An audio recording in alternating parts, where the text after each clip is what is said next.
Yan. Good morning mga baduday. Early in the morning of Saturday here in Texas. Ayan. Kagigising lang ni Inday Baduday. Ayan. Siyempre, hilamos muna.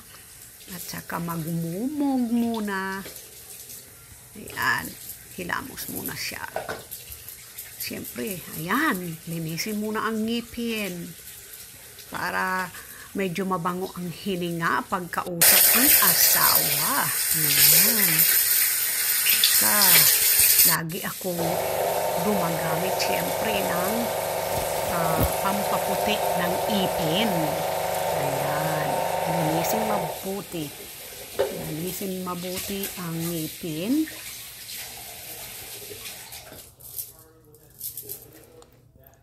At siyempre, kailangan natin ang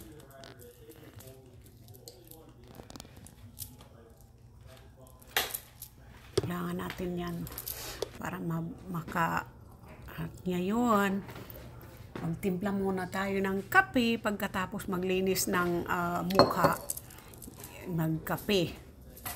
Siyempre, linisin muna ang sink habang mainit-init pa yung kape. So, linis muna. Tapos, yan.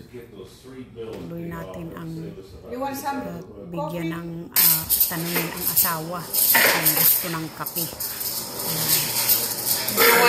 Importante, kailangan at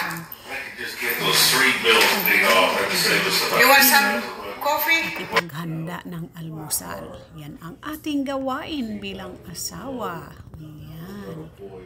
So, syempre, alagang Pilipina. Yan ang gusto-gusto ng mga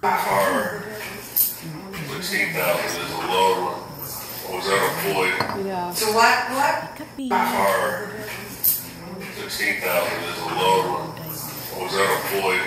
So what? So ayan, pagkatapos nitong almusal na to, maglilinis ako doon sa I wanna take that off the long grass over there kasi in the ang side. tataas na ng mga damo dito sa may lababo. Kailangan alisin na yun para medyo maaliwalas ang likod ng lababo namin sa likod ng bahay na yan. Mag-isip-isip ka. Ayan. Siyempre, kain muna.